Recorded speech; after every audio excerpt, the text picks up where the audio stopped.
Dün aslında yoğun karşılıklı bombardımanlar vardı. Bir yandan İran'ın ABD'ye misilleme yaptığı da belirtildi. Kimi hava üslerinin hedef alındığı belirtildi. Ancak güne ateşkes açıklamasıyla başladık.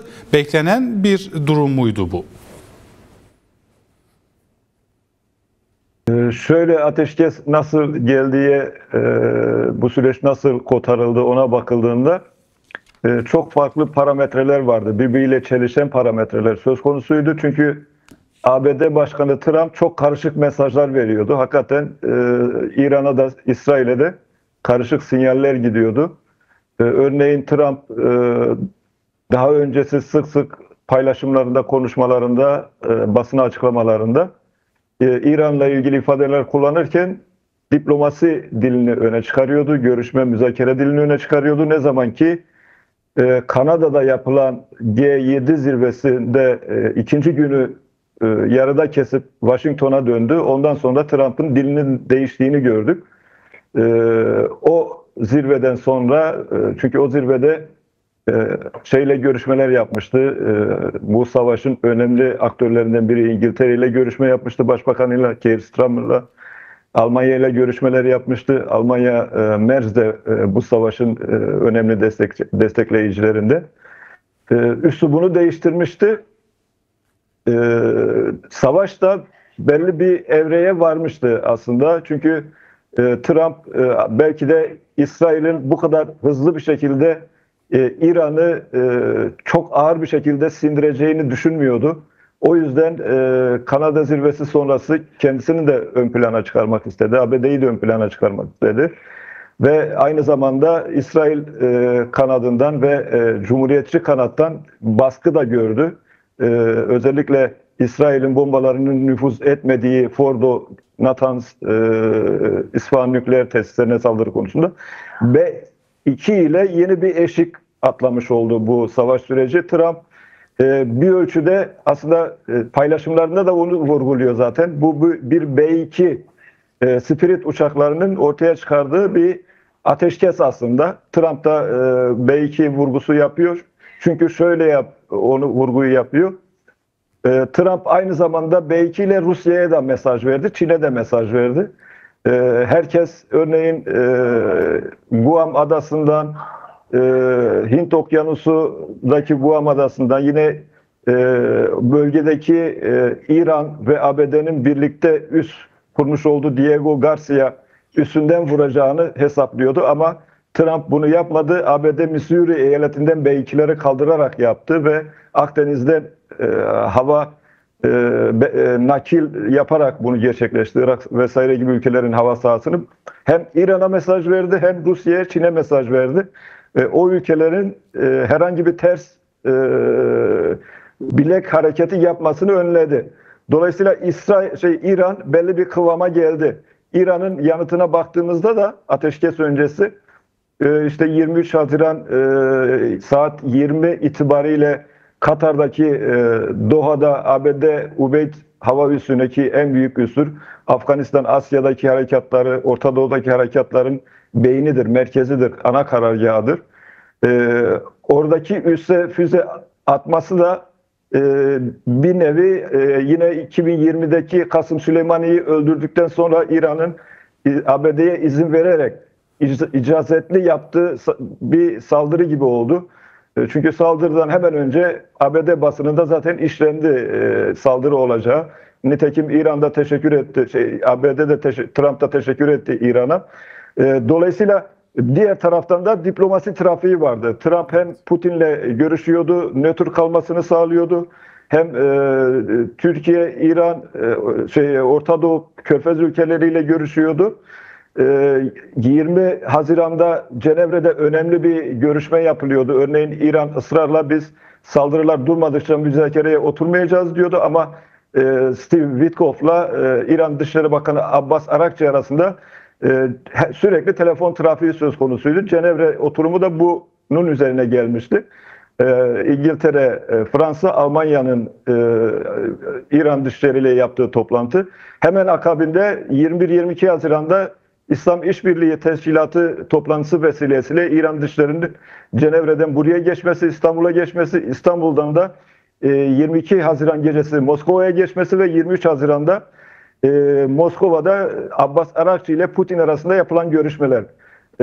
Orada örneğin Hamaney destek bekliyordu Putin'den, mesaj göndermişti. Arakçı da destek istemişti Putin'den. Ancak şu bir hakikat ki bu ortamda Rusya'da, Çin'de kendi müttefiklerini yalnız bıraktı. Dolayısıyla İran ateşkese hem İsrail tarafından zorlandı, hem ABD tarafından zorlandı, hem de Çin'in ve Rusya'dan bir destek gelmeyeceğini gördü. Çünkü kolektif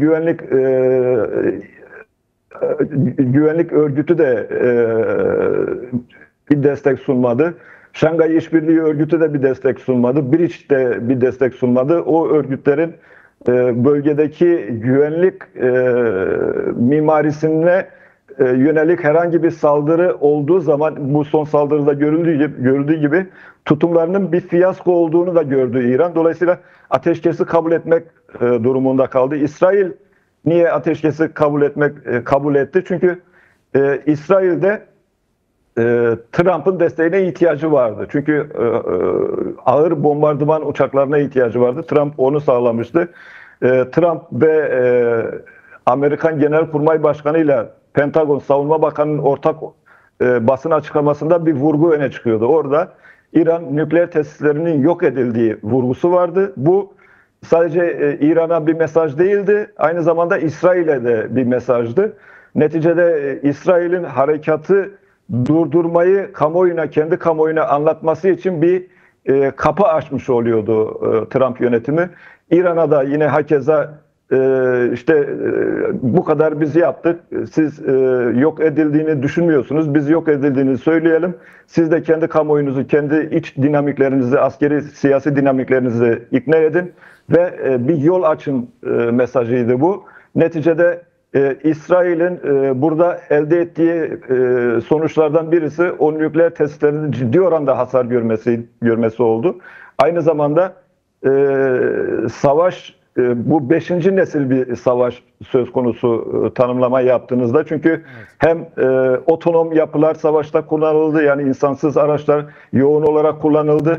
Hem yapay zeka destekli uygulamalar kullanıldı, hem siber saldırı kullanıldı, asimetrik savaşın unsurları kullanıldı. İçten İran içerisinde Mossad'a angaje olmuş yapılar kullanıldı.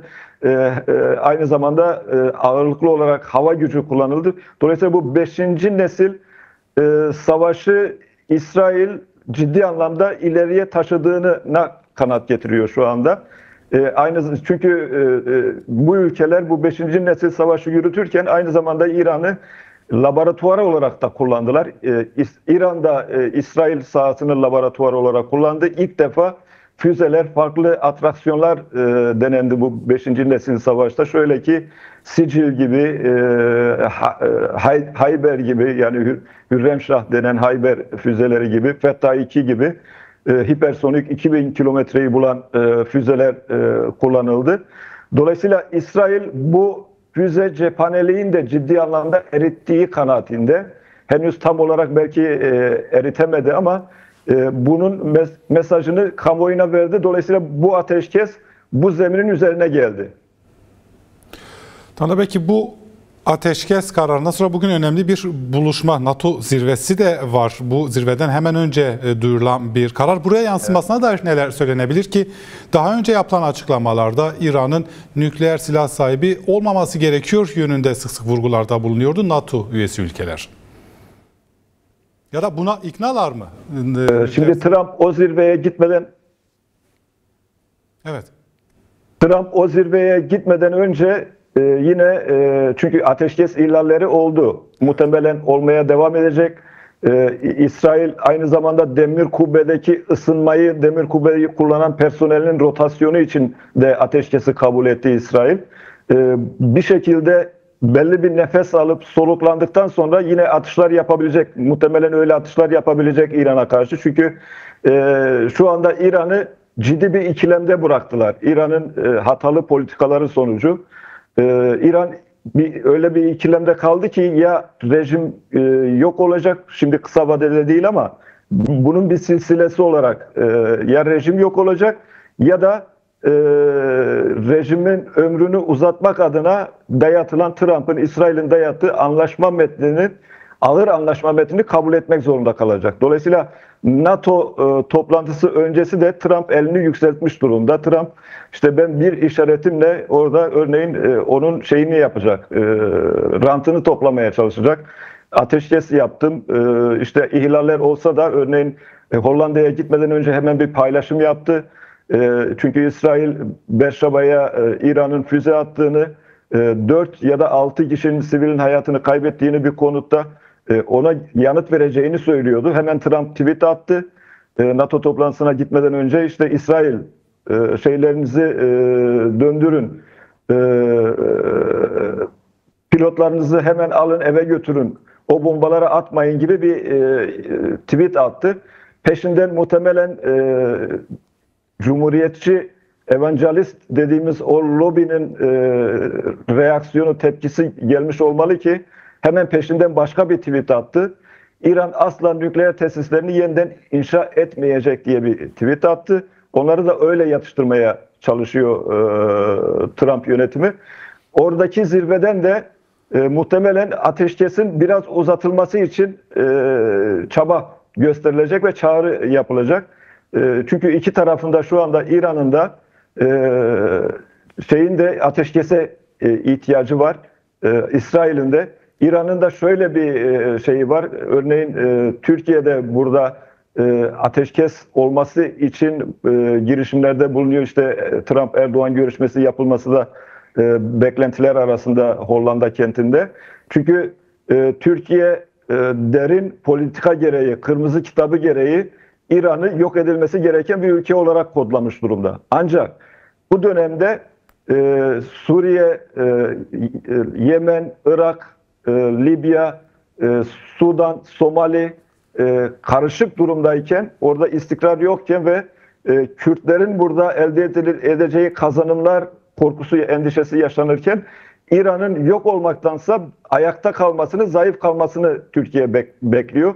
Muhtemelen Trump'tan da o yönlü bir beklenti içerisinde bu ateşkesin sürdürülmesini isteyecekler. Çünkü İran zayıf kaldığı zaman Türkiye'nin bir Turan ülküsü vardı.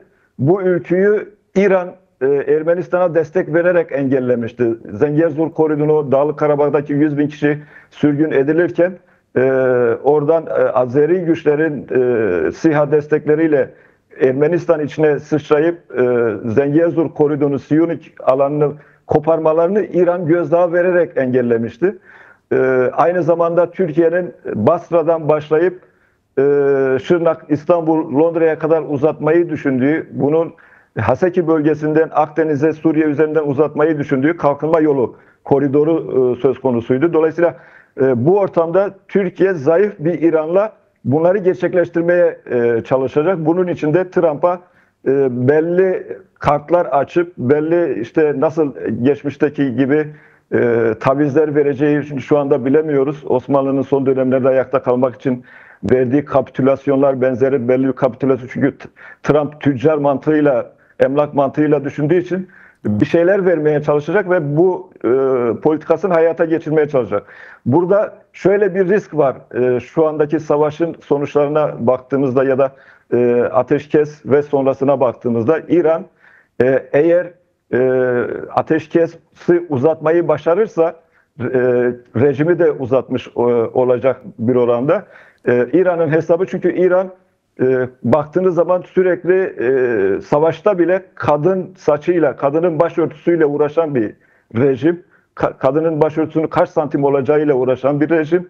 İran aynı zamanda suikastler rejimi. Örneğin işte Hümeyni öldükten hemen sonra Hamaney başa geldiği zaman Kasımlo, Abdurrahman Kasımlo'yla Viyana'da müzakereler yapılıyordu. Daha birinci ayında Molla rejiminin 10. yılında birinci ayda Kasımlo müzakere masasında suikast yapan bir rejim. O suikastı başlatan Hamaney şu anda iktidarda ve Kürtlere yönelik idam politikasını, Beluçlara yönelik, Beluç halkına yönelik idam politikasını sürdüren bir rejim ve ilginçtir ki şu anda suikastlerden yakınan bir rejim. Çünkü örneğin ateşkesten hemen önce Daha önce 14 nükleer uzmanın öldürüldüğü suikast sonucu belirtiliyordu. Bu sefer de elektrik kurumunu yöneten bir kişiye suikast düzenlendi. Böyle bir rejim. Bu suikast ortamından İran'ın hesabı şu. Türkiye ile beraber, Pakistan'la beraber, çünkü düşünün ki Pakistan'la kısa bir süre önce İran birbirine roket atan bir ülke haline gelmişti, füze atan. Ama mevcut konjonktür, Pakistan Belucistan'ı bağımsızlık ilan edince, İran Belucistan ile birleşme ihtimali ortaya çıkınca, Kürtlerin İran'da yeni bir statü, yeni bir konfederal sistem inşa edebileceği algısı bölge ülkelerinde ortaya çıkınca yeni bir konsept arayışına girdiler. Örneğin 1955'te Bağdat Paktı'nı yine bu ülkeler oluşturmuştu. Türkiye, İran, Irak, Pakistan, İngiltere oluşturmuştu. 1959'da CENTO adını almıştı. Adnan Menderes döneminin bir projesiydi bu. Hem NATO hem CENTO Bağdat Paktı. 79 Molla rejimine kadar süren, İran-Pakistan çıkana kadar CENTO'dan süren bir sistem, bir konsept söz konusuydu. Şu anda da ateşkes olursa, devam ederse ve İran kendi içine dönerse, oradaki Beluç halkına, Ahvaz Arap halkına, Huzistan Ahvaz bölgesi Arap halkına, Kürtistan eyaletine, ki Kürt kentleri çok dağınık İran'da, diğer eyaletlere, Batı Azerbaycan'a dağıtmışlar, İlam'a dağıtmışlar, Loristan'a dağıtmışlar, Kirmanşah'a dağıtmışlar, çok sayıda eyalete dağıtmışlar Kürt kentlerini. Buralarda bir birlik, bir ittifak, bir enerji, bir sinerji ortaya çıkmasın diye Türkiye, Pakistan ve İran yeni bir konsept geliştirebilir. Neticede Körfez ülkelerinin de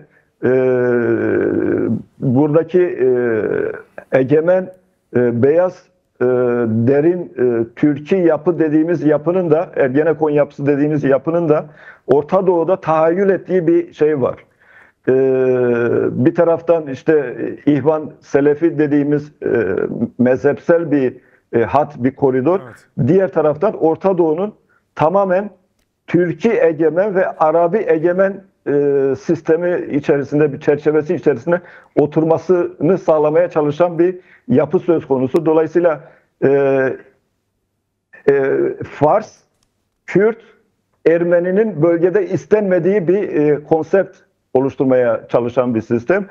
Bu hengamede muhtemelen İran, Pakistan ve Türkiye bunu sağlamaya, bunu yapmaya çalışacak. Bu yüzden ABD ve Trump'ı mümkün olduğu kadar İsrail'i yeni saldırı dalgalarını engellemek için Trump'a baskı yapmaya çalışacaklar.